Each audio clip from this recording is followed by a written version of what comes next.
Então, bom dia a todos.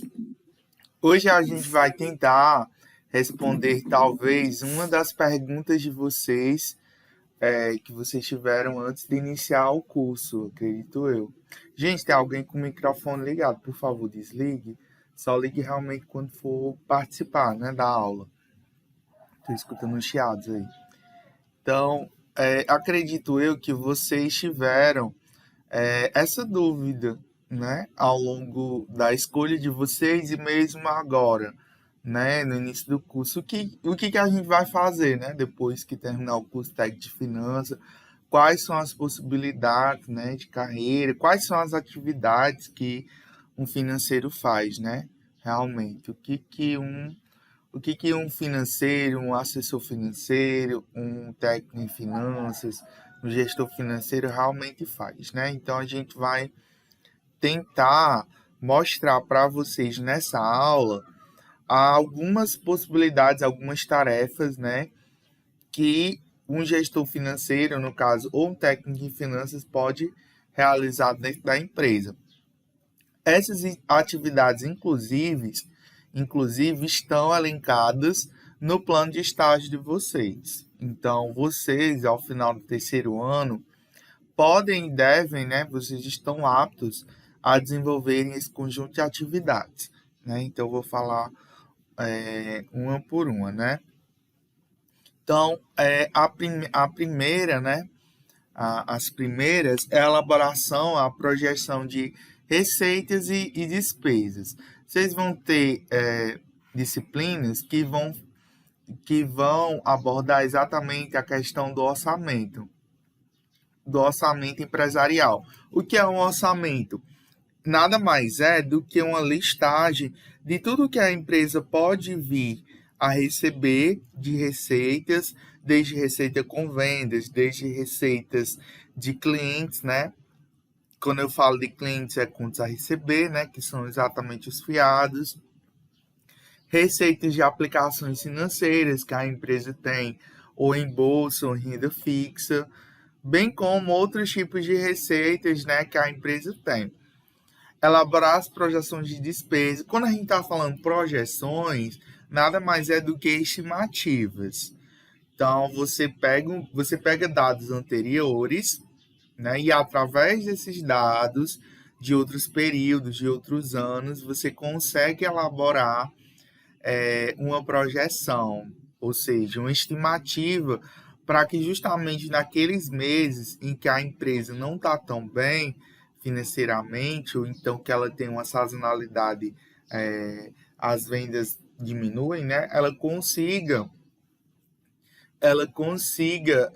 pagar os seus custos, né? Bem como as despesas, né? Saber o quanto realmente cada empresa gasta, né? Para assim saber exatamente quais serão os custos fixos e uma estimativa dos variáveis, bem como as diversas despesas que a empresa tem, no seu decorrer, né? No dia a dia. Quando a gente fala também em projeção de receitas e despesas, a gente fala tanto ao nível empresarial, o nível mais global, como também a gente fala em um nível individual, já que vocês também podem ser consultores financeiros, né? Vocês vão estudar ao longo do curso diversas disciplinas voltadas à área de finanças pessoais e à parte de investimentos, né? Em especial a disciplina de mercado de capitais, onde vocês vão aprender muito sobre investimentos. E vocês podem virar consultores financeiros, né? Da consultoria financeira para pessoas físicas e jurídicas, né? E dentro dessa gama das finanças pessoais, a gente ainda vai ver nessa disciplina uma das grandes ferramentas para o controle financeiro é exatamente esse orçamento familiar, né? Saber o que entra e o que sai através de saber as receitas e as despesas, a gente consegue saber o quanto é que cada pessoa, a nível individual, pode poupar, né, e investir esse dinheiro. Então, elaborar projeções de receitas e despesas serve exatamente para realizar o planejamento financeiro e o orçamento financeiro, né? Que nada mais é um conjunto, né, de receitas e despesas. Além disso, além de planejar, além de elaborar, o financeiro também controla o orçamento, né? Porque como ele compra, ele que gerencia tudo, ele também controla, né? Controla o que entra e o que sai dentro da empresa. O financeiro é aquela pessoa chata, né? Dentro da empresa, que todo mundo vai, vai atrás dele, né? Para conseguir as coisas e ele meio que fica cortando. Não temos orçamento para isso, não temos, não dá para comprar, né? Então é a pessoa chata dentro da empresa, né? Aquela que realmente vai fazer o controle, né, das coisas. Tá gastando muito, tá, Pessoa sensata, né? tá gastando muito isso em água, tá gastando muito em luz, vamos poupar, desligar a luz, né? Que tá gastando muito. Então, é aquela pessoa que realmente é a pessoa chata, né? Que fica controlando tudo e todos, né? Porque basicamente o dinheiro permeia toda a organização. Elaborar relatórios financeiros. Eu falei para vocês em aulas passadas que vocês terão uma disciplina de contabilidade gerencial. Nessa disciplina, vocês vão aprender a elaborar relatórios financeiros. O que são relatórios financeiros? São relatórios que vão mostrar a saúde financeira da empresa. Então, o que é a saúde financeira da empresa? Mostrar realmente se a empresa está endividada, mostrar a composição desse endividamento, mostrar se a empresa tem capacidade de pagamento de suas contas a curto, médio e longo prazo, se a empresa está tendo lucro, como é o lucro da empresa, mostrar os índices de atividades dela, né? Como é que está a questão dos estoques, se ela está com nível de estoque alto, mostrar os índices de rentabilidade, bem como outros demonstrativos financeiros e outros relatórios, né? Relatório de fluxo de caixa, né? As análises horizontal e vertical, todo tipo de, ou seja, vários relatórios que vão possibilitar com que o gestor, o administrador da empresa, possa realmente visualizar e vislumbrar como é que está realmente a saúde, né, daquela empresa e através disso possa fazer os ajustes necessários, né, para que a empresa não vá falir, né, que ela realmente vá funcionar. Elaborar planilhas financeiras, vocês vão ter uma disciplina só para essa parte, né, que é a disciplina de informática aplicada à gestão financeira, onde vocês vão aprender muito sobre Excel, né? Mas não é o Excel básico que vocês já estão vendo agora na disciplina de informática básica. É um Excel mais avançado, né? Um Excel realmente voltado para a parte financeira. Então, vocês vão ver como é que a gente pode utilizar o Excel para controle de caixa, para cálculo de juros e financiamentos, para cálculo de sistemas de amortizações, para cálculo de folha de pagamento, né? Então, vocês vão ver exatamente o Excel para realmente elaborar, né, os demonstrativos, utilizar o Excel justamente porque no dia a dia financeiro, muitas empresas utilizam ele, seja para controle de estoque, seja para controle de caixa, né?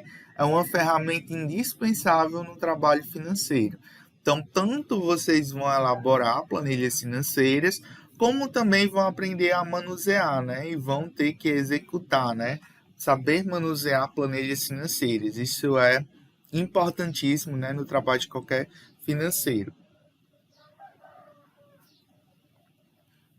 Realizar lançamentos em um sistema informatizado.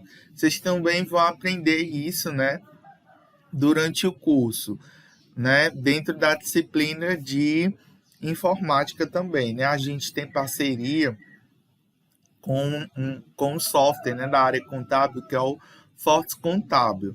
né? Através desse software, a gente consegue fazer diversas coisas.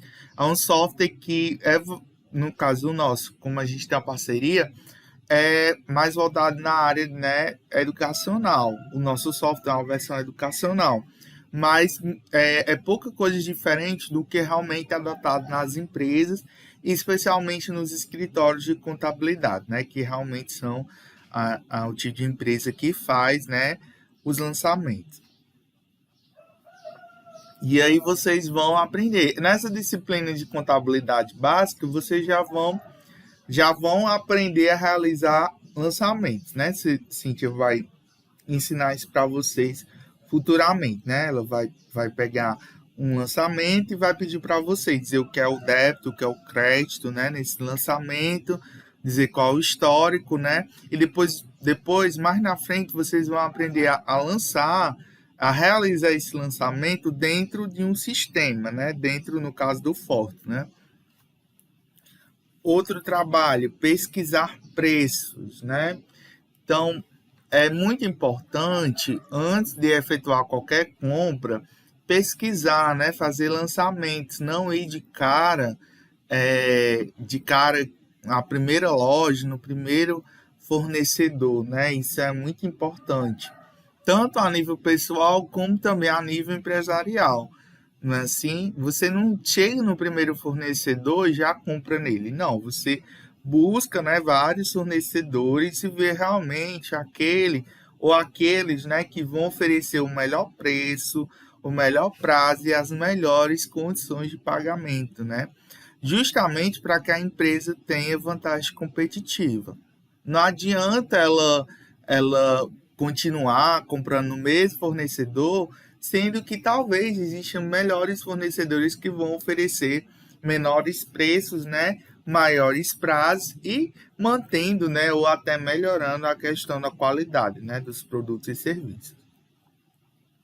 Então, formular preços, né, vocês vão ter uma disciplina que é a disciplina de contabilidade de custos. Através dessa disciplina, vocês vão saber dimensionar quais são realmente os custos e despesas que a empresa tem, né, ao fabricar produtos e serviços, e através disso poder montar o preço, né, do produto.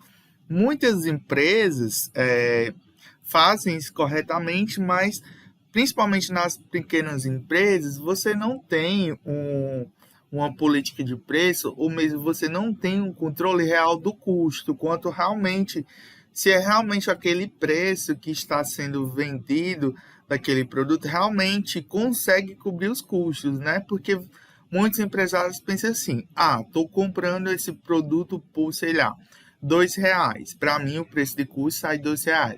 Eu vou vender por R$ 3, né? Então, você tem uma margem de contribuição de R$ 1, né? De 2 para 3 de R$ 1. Só que realmente, será que esse R$ 1 consegue cobrir os gastos que essa empresa tem de funcionários, de energia, de água, de telefone, de internet? Será que, e além dos outros tributos que a empresa está pagando, será que se você juntar todos esses preços e todos os produtos, consegue realmente a empresa dar lucro? Então, assim, tem que saber mensurar os custos e, além disso, saber dimensionar a margem de lucro da empresa justamente para formular um preço que realmente vá de encontro, né, com as necessidades da empresa. Não adianta eu estar dimensionando um preço se realmente aquele preço não vai me trazer um retorno, né? Nem alto demais, de forma que as pessoas não consigam comprar o produto ou serviço que a empresa está realizando, e nem baixo demais para que aqueles custos que a empresa tem, né, ao executar não sejam cobertos. Então, é uma atividade muito complexa, né? Porque você nem pode colocar um preço abaixo demais e nem alto demais, né? Tem que colocar o preço de forma correta. Então, vocês, né, vão realizar muito essa questão do levantamento de custos, né? Saber exatamente o que é custo, o que é despesa, o que é gasto, o que é investimento, o que é perda, né? A classificação dos gastos, né? A diferença de um custo para a despesa. Vocês saberiam me dizer qual a diferença de custo para a despesa?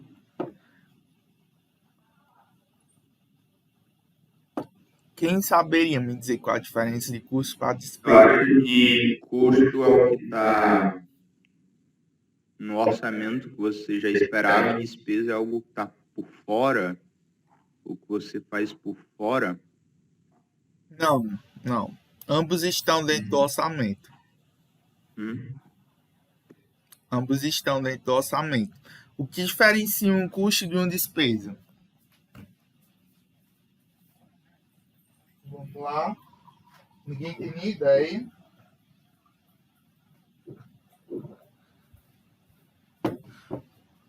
Vamos lá. Dentro da empresa, a gente vai ter vários tipos de gastos, né? Tanto o custo como a despesa são gastos, né? É um empreendimento de a empresa estar gastando com algo, realmente é uma saída de dinheiro da empresa, tanto o custo como a despesa. A diferença está que o custo está relacionado à produção. Então, os custos são todos os gastos que a empresa utiliza para fabricar produtos e serviços. Então, os custos, eles estão diretamente ligados à produção.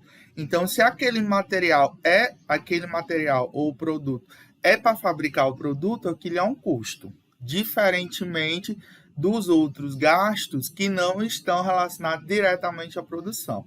Esses outros gastos, dependendo do gasto, eu denomino ele como despesa. Exemplo, eu tenho uma fábrica de coxinhas, por exemplo. Ou eu tenho uma loja que fabrica salgados, né, coxinhas. Então, o que vai ser custo nessa fábrica de coxinhas? A massa, os ovos, o gás, o fogão, a carne, né, a proteína, o que mais? A bandeja, né, que eu vou guardar, né, que eu vou disponibilizar. Pense em todos os materiais e tudo que vai compor o produto. Tudo isso é custo, né? Agora pense nos outros gastos que não estão relacionados à produção, como por exemplo, internet. Você não precisa da internet para fabricar a coxinha, mas você precisa de internet para funcionar a empresa como um todo, né? Então, a internet não é considerado um custo, é uma despesa. O que mais que a gente pode considerar como despesa? A água vai depender, né? Tanto a água como a energia vai depender. Por exemplo, para fabricar a coxinha, necessita de energia? Necessita de energia. Necessariamente pro forno, por conta do forno. Então, se a energia fazer parte do processo produtivo, ela é considerada um custo. Se não, vai ser uma despesa. Então, assim, gastos como energia e água depende do tipo de empresa, se custa ou serviço. Por exemplo, uma escola. Na escola, a energia é uma despesa, né? Porque o produto principal de qualquer escola é o ensino. Querendo ou não, o ensino ainda acontece, né? Hoje em dia não acontece com energia, né? Hoje em dia não consegue porque tudo está, enfim, né? A escola está sendo realizada dentro da casa de todo mundo, né? A gente está, por exemplo, hoje está tendo uma aula fora da escola, né? Cada um na sua casa, inclusive eu. Estou, né, dentro da minha casa transmitindo essa aula para vocês em diversas partes espalhadas, né? Mas pense na escola de modo presencial. Qual é a atividade principal da escola? Realizar o processo de ensino, né? Toda empresa tem um produto principal, tem um serviço principal. No caso de uma escola, é o serviço, né? Qual é o serviço que a gente oferece? O ensino. Quais são os materiais necessários para quais são os custos, né, que essa escola tem para oferecer esse ensino? Vamos lá, caneta, né, pincel, no caso computador em si, mas isso não são custos porque a escola, pelo menos até agora, nós não recebemos nenhum computador, né? Há uma previsão que um dia a gente venha receber computador assim como vocês receberam os tablets, né? É uma promessa, né, do governo. Até ele cumprir, talvez demore quase um ano, né, a chegar, né? Assim como vocês receberam em agosto, né? Quase agosto, né? Os tablets, talvez a gente receba o próximo ano. Então, querendo ou não, vamos colocar como custo, né? Os computadores. Então, água, por exemplo, água também é um custo, porque sem a água não funciona, né?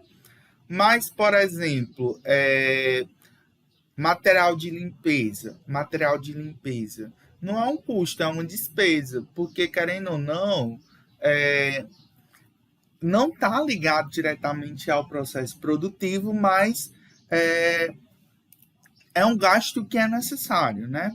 Então, todos os gastos que são necessários para a empresa, mas não estão diretamente ligados ao processo produtivo, é o que a gente chama de despesa. No caso, a internet, dependendo do tipo da empresa, lógico. Então, vocês vão olhar para cada tipo de empresa, né? E saber diferenciar o que é custo e o que é despesa. Então, na escola, por exemplo, material de limpeza, material de expediente, tudo isso é despesa, porque não está diretamente ligado à atividade final, né, que é realmente o processo de ensino, né? Então, por exemplo, o salário dos professores é um custo, porque está diretamente ligado à produção. Sem os professores, não existe processo de ensino. Não existe processo de ensino, assim como não existe processo de ensino sem os alunos. Mas o professor, ele é uma das peças-chave dentro de uma escola, porque se não existirem professores, não existe o processo de ensino. Então, seria o custo principal, né, de uma escola, a questão dos salários dos professores. Então, assim, cada tipo de empresa vai ter seus custos e despesas. Então, cabe vocês já saberem, né? Saberem distinguir isso. Elaborar o ponto de equilíbrio. Isso também é muito importante. O que é o ponto de equilíbrio? O ponto de equilíbrio é exatamente o quantitativo ou em produção ou em dinheiro que a empresa precisa atingir naquele determinado mês para nem ter prejuízo e nem ter lucro, né? Equilíbrio já está dizendo, nem lucro e nem prejuízo, né? Então, por que é tão importante saber esse ponto de equilíbrio? Exatamente para a empresa ter um parâmetro. Eu tenho que vender tantas peças esse mês para eu ter lucro. Muitas empresas colocam metas em cima disso, né? Colocam entre os vendedores, a gente tem que vender tanto, né, nesse mês para poder ter lucro. Coloca uma meta. Geralmente, as metas dos vendedores já são colocadas acima do ponto de equilíbrio, né, justamente para cada vendedor, né, se esforçar a vender mais. E aí, essas metas servem justamente para atingir esse ponto de equilíbrio. É o ponto em que as receitas e despesas se igualam, né? É o ponto em que nem a empresa tem lucro e nem tem prejuízo. Então, é importante, vocês vão aprender a calcular esse ponto, né? Tem várias formas de se calcular, como também tem 3 tipos, né, de ponto de equilíbrio. Tem o ponto de equilíbrio contábil. Nesse ponto de equilíbrio contábil só se consideram realmente os custos, né, e a margem de contribuição da empresa. Aí nós temos o ponto de equilíbrio financeiro. Nesse ponto de equilíbrio financeiro, aqui se considera a questão das depreciações, né, das perdas que a empresa tem ao longo do processo produtivo. Então, esse segundo ponto é um ponto mais conservador, né, porque ele já considera tudo que a empresa perdeu ao longo do processo produtivo. E, por último, o ponto de equilíbrio econômico, que é o ponto em que eu considero uma margem de lucratividade, né? Eu pego os custos, adiciono a margem de lucratividade e divido isso pela margem de contribuição. E aí eu consigo, né, saber tanto a nível de quantidade, quanto também a nível de dinheiro, quanto que a empresa precisa fabricar ou precisa faturar, né, para que os custos sejam cobertos. E além disso, né, no caso do ponto de equilíbrio econômico, para que eu consiga, né, ter um lucro desejado, né, um lucro estimado desejado. Aí vamos continuando. Aplicar técnicas de desconto, né? Vocês, na disciplina de matemática financeira, vão aprender os 4 tipos de desconto, né? Aqui eu não estou falando do desconto propriamente, o desconto de porcentagem. Por exemplo, você vai na loja, aí, se tu comprar 10%, se tu comprar à vista, tem 10% de desconto.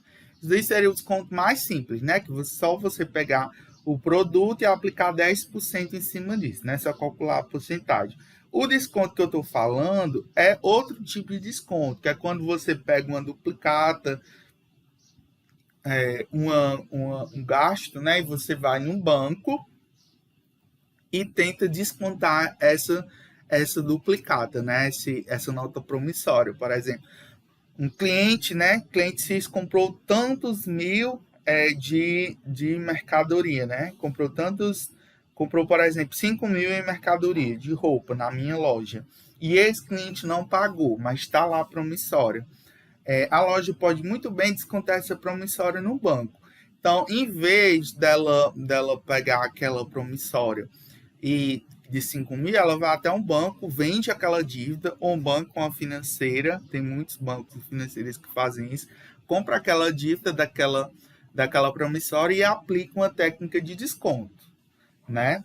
Muitas vezes desconto comercial, racional, e aí esse desconto envolve uma taxa de juros, um prazo de antecipação.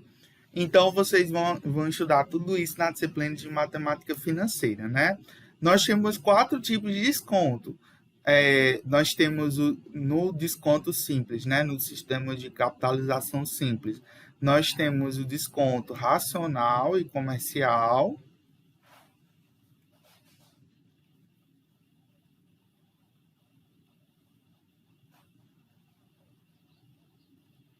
E o composto também, né? O composto também vai pegar, né, o desconto racional e o comercial.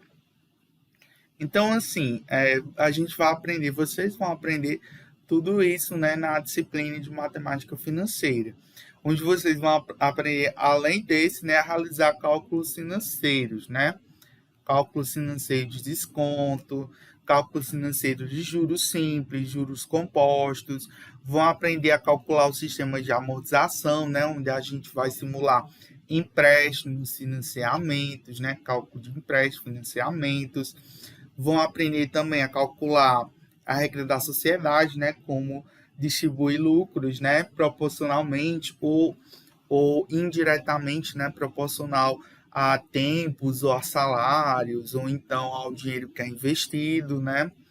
Então, vocês vão aprender a realizar muitos cálculos financeiros ao longo, né, de todo o curso, né? E ao longo da profissão, né, do financeiro em si. O financeiro, eu estou falando mais na formação, mas só para vocês terem ideia que vocês vão aprender isso ao longo do curso. Mas o financeiro em si, né, o profissional em finanças, ele trabalha muito com cálculo financeiro. Então, por isso a importância, né, de aprender bem a questão da matemática financeira.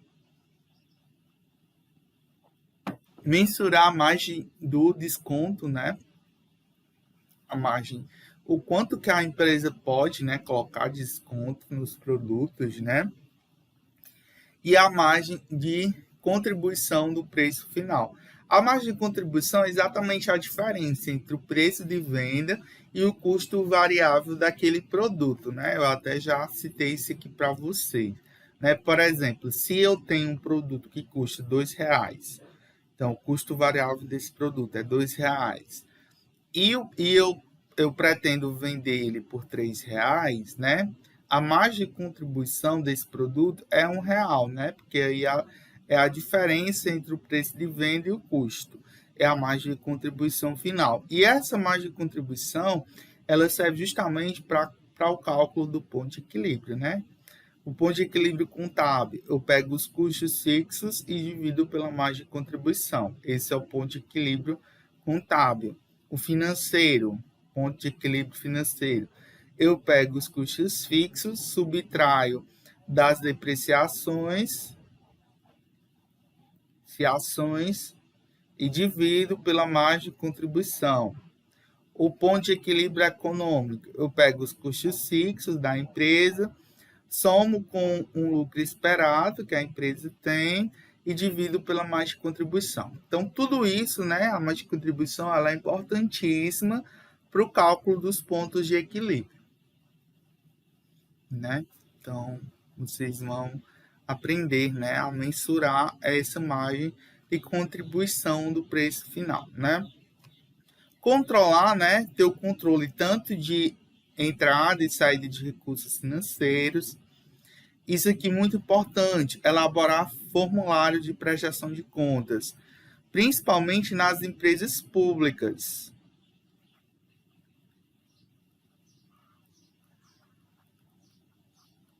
Nas empresas públicas que trabalham, né, com a parte de licitações. Nós temos estagiários que estagiam em empresas públicas e que trabalham exatamente nessa parte, né, de licitações e também de prestação de contas. Então, assim, esses estagiários, eles precisam ter domínio de uma disciplina que vocês vão ter, que é a disciplina de finanças públicas, onde a gente vai estudar basicamente como funciona o processo de compras, né, de órgãos públicos, né, que é através das licitações. Então, toda empresa pública, ela tem que elaborar no final do gasto de todas as receitas uma prestação de contas, né? Trabalhei 5 anos, né, fazendo exatamente isso, no processo de compras, né, no caso de uma escola, né, realizando exatamente todas as compras, fazendo as prestações de contas, né. Controlar o fluxo de caixa, né, quando eu falei para vocês que o financeiro é a pessoa mais chata dentro da empresa, porque é aquela pessoa que realmente fica controlando, né, a entrada e saída de recursos financeiros. Então, ele que controla, né, o que entra e o que sai, né, de recursos dentro da empresa.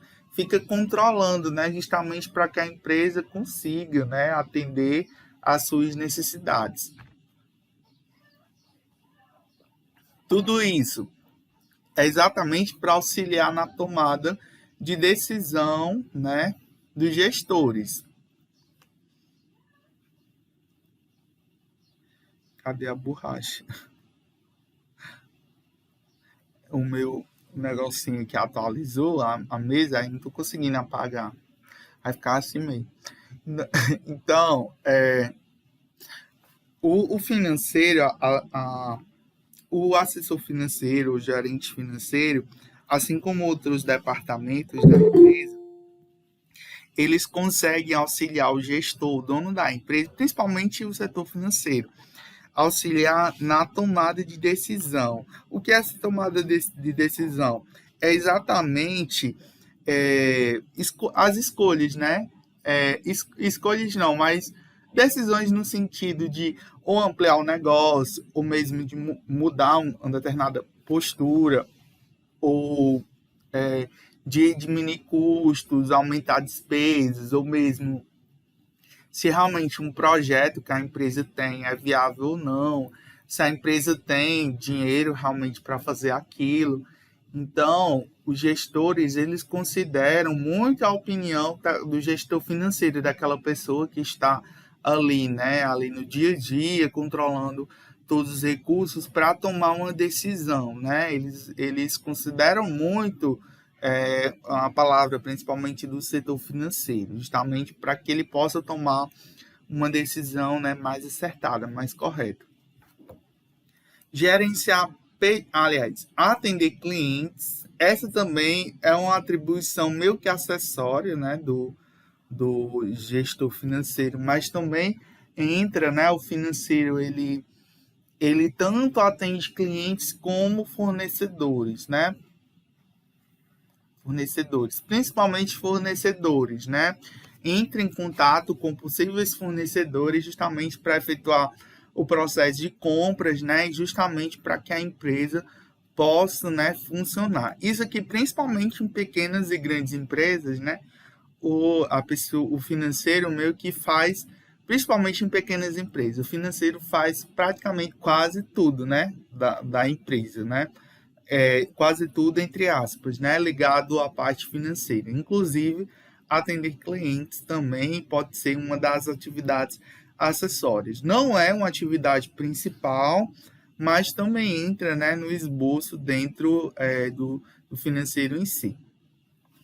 Gerenciar pedidos de clientes, então essa também é uma atividade, né, gerenciar pedido de clientes.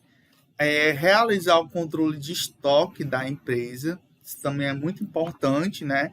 O gerenciamento do estoque, justamente para que nem venha faltar produto em estoque e nem ficar estoque demais, né? Em demasia. Isso é muito importante em qualquer empresa, porque imagine o seguinte, imagine a seguinte visão, você vai até uma loja para comprar um determinado produto, você chega lá naquela loja e aí o vendedor lhe diz, tá faltando.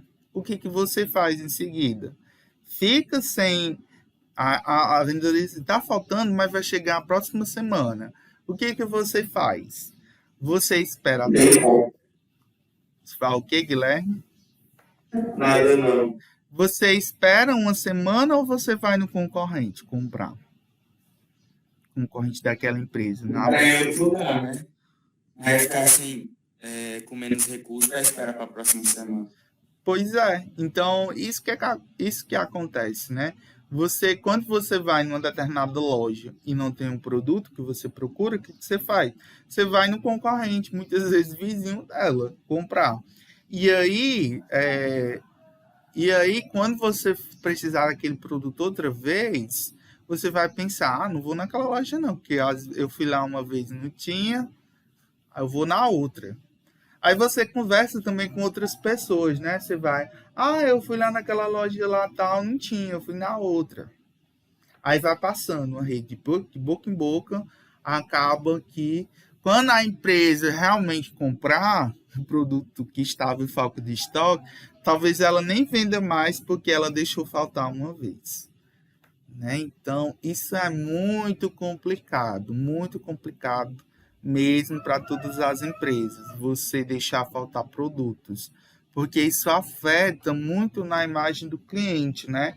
Muito na satisfação do cliente, porque se você não tem esse controle, as empresas vão pensar duas vezes antes de comprar, principalmente se for apenas, né, um consumidor que vem uma vez ou outra, né? Uma vez ou outra. Né, lá na empresa. Né? Realizar a reposição de estoque. Então, muito importante realizar exatamente a reposição para que não falte. Vocês vão aprender algumas técnicas, né, de gerenciamento de estoque. Né? O PEPS, o EPS, o custo médio, né, são técnicas justamente para o controle de estoques. Realizar pedido de mercadorias, né? Conferir notas fiscais, né? De entrada e saída, isso também é muito importante. Realizar escrituração dos atos contábeis, né? Questão dos lançamentos. Passando aqui. Realizar também escrituração tanto dos atos como dos fatos contábeis. Muito importante. Realizar a entrega de documentos, né? Documentos em um sentido geral, né? A gente está falando aqui de diversos tipos de documentos, ofícios, memorandos, planilhas de preço, documentos em geral, certidões negativas que a empresa tem, notas fiscais, recibos, promissórias, guias de pagamento, boletos, né? Tudo isso é tipo de documento, né? E aí é papel, né, do financeiro tanto realizar o gerenciamento desses documentos, como também de arquivar esses documentos de forma correta, né? Preencher bloco de notas, né?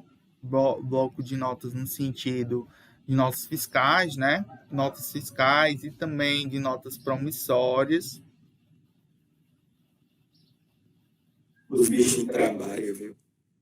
Sim, trabalha sim. Eu estou falando aqui no sentido de...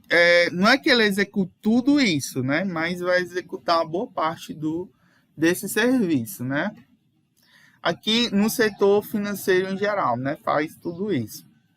Emitir carnês, né, de pagamento, né? Justamente para aquelas lojas, né, que vendem a prazo, né? Que fazem aquele carnezinho, né, de pagamento.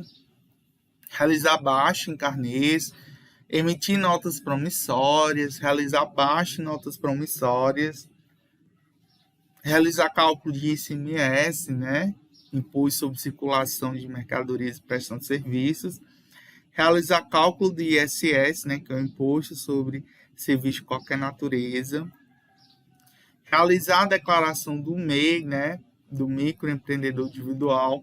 Quem faz essa declaração, na realidade, não é o financeiro, é o contador, mas é o financeiro que vai atrás, né, de executar essas declarações e desses impostos também, ICMS, ISS. Não é que ele faça realmente o imposto em si, ele só calcula quanto é que dá um imposto, mas realmente quem vai escriturar isso é o contador, né, mais na frente.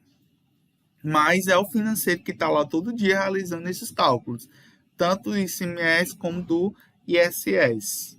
E também fazendo tanto a declaração do MEI como do Simples, né? Na realidade, ele encaminha os documentos, né, para o contador realizar esses dois tipos de declaração. Tanto a declaração do MEI, né, do microempreendedor individual, para aquelas empresas que funcionam nessa modalidade, né, muito importante dizer isso, né? Como também a declaração do Simples Nacional. Vocês já ouviram falar de Simples Nacional? Já devem ter ouvido falar dessa palavra.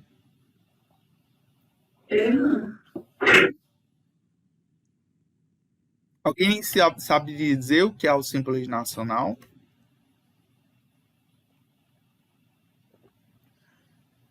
O que é o Simples Nacional? Vocês nunca ouviram falar? É sério que vocês nunca ouviram falar em Simples Nacional? Não me recordo. Simples Nacional é uma modalidade tributária brasileira. É um regime tributário. Melhorei? Não, né? É porque vocês não têm nenhuma noção do que seria tributo. Eles vão aprender melhor isso no próximo semestre, se vocês estiverem estudando a disciplina de legislação. Mas deixa eu explicar de uma forma simples para que vocês possam compreender. Todas as empresas, elas pagam tributos, né? Elas pagam impostos, elas pagam taxas para o governo, né? E essas empresas, elas são tributadas com base em um sistema de tributação, que vai dizer exatamente como é que ela vai ser realmente, como é que vai ser cobrado aquele imposto. Antes do Simples Nacional, nós tínhamos 3 tipos de tributação, que era o lucro real, que ainda existe, tá certo? O lucro real, o lucro presumido e o lucro arbitrado.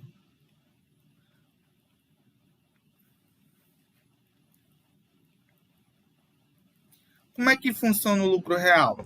No lucro real, cada empresa vai apurar de forma individual quanto é que ela gasta em quanto é que ela deve em cada tipo de tributo. Então, a empresa, ela junta tudo, para ela fazer parte do lucro real, ela precisa ter tudo bem bonitinho, tudo escriturado, todos os livros. Livro caixa, livro razão, tudo tem que estar bem escriturado, né? Bem detalhado. Ela tem que ter nota fiscal de tudo, né? Tudo que entra e tudo que sai de mercadorias. Precisa, então, ela calcula as guias de pagamentos, ou seja, a guia do ICMS, do imposto de renda, do ISS. Então, ela pega todos os tributos de forma individual e sai calculando, com base justamente no que ela gasta e do que ela recebe. Quando a empresa tem essa escrituração de forma bem mais detalhada, ela é tributada pelo lucro real. Então, seria, digamos, dentre as três, a forma em que ela paga, entre aspas, menos tributo, né? Porque ela está bem organizadinha. Quando ela não tem uma organização básica, né, de suas contas, aí você vai para o lucro presumido. Você não consegue dimensionar quanto realmente ela tem de lucro, porque realmente você não teve um controle real das despesas e receitas, e aí você vai para o lucro presumido. Aí você meio que presume uma receita que a empresa teve, e acima disso você vai calculando os tributos devidos, né? Então, é mais oneroso porque a alíquota do imposto é maior. Então, o lucro presumido seria isso. E quando a empresa é uma bagunça total, aí você vai para o regime mais caro e mais oneroso de todos, que é o regime arbitrário, que é quando realmente a empresa está uma bagunça.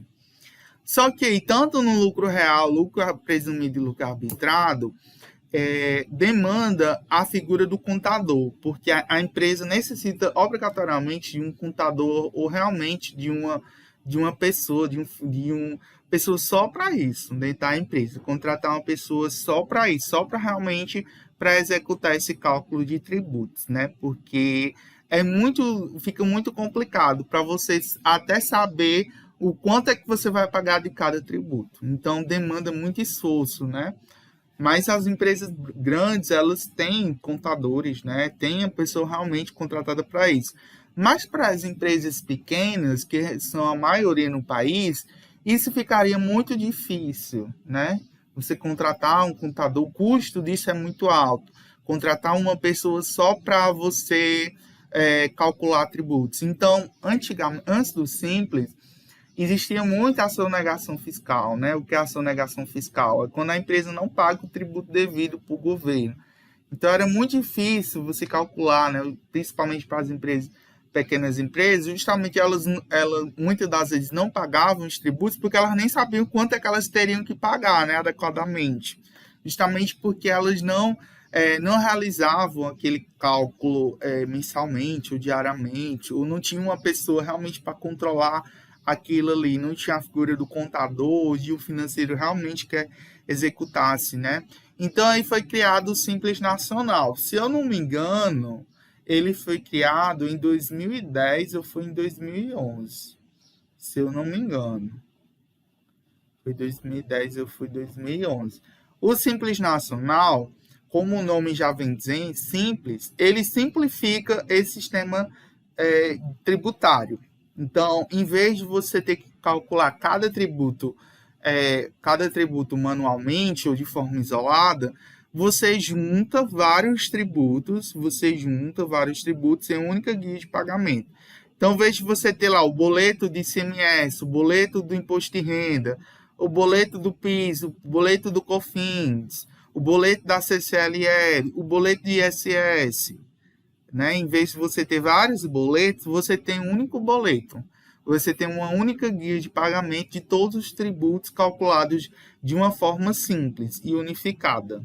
Então, tanto o cálculo é mais fácil, como também a forma de pagamento é mais fácil, porque em vez de você ter várias guias de pagamento e ter que calcular isso individualmente para cada tipo de tributo, você calcula, você junta todos os tributos em uma única guia só. Isso facilitou muito a vida das empresas e das microempresas. O Simples Nacional veio exatamente para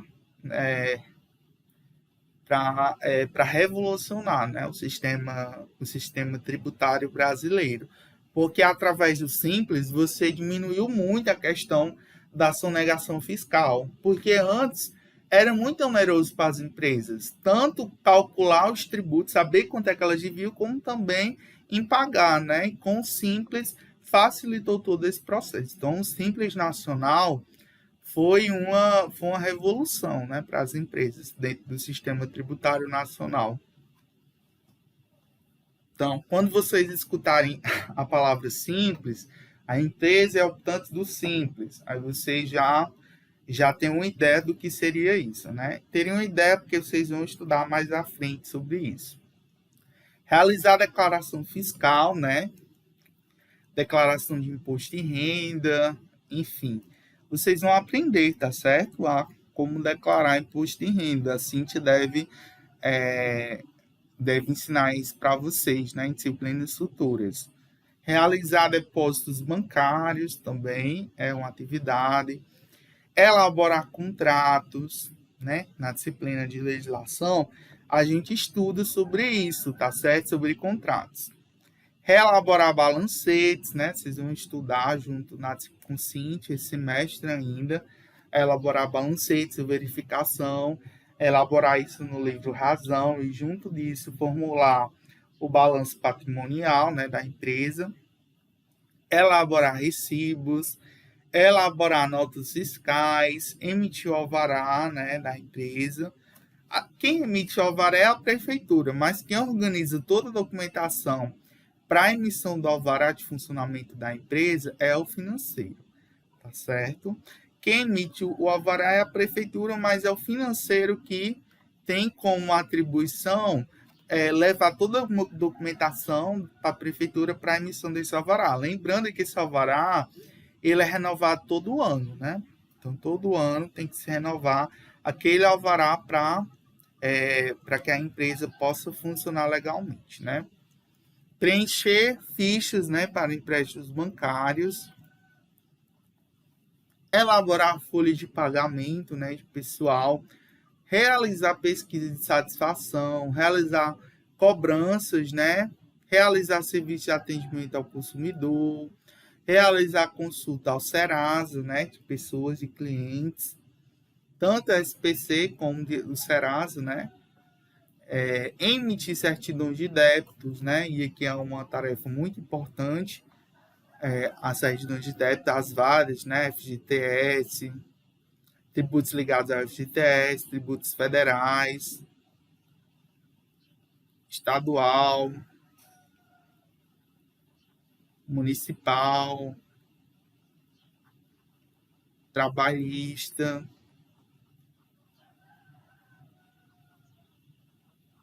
e do simples, né? Se a empresa não deve, né, nenhum tipo de tributo. Então, vai sair a certidão negativa, né? A certidão realmente que a empresa não deve nenhum tributo. E visitas, né, técnicas, agendar visitas técnicas de engenheiros, né, de pessoas ligadas à produção, justamente para que a empresa possa gastar o mínimo de custos possíveis. Então, essas são basicamente, né, as atividades, o conjunto de atividades que um financeiro pode fazer.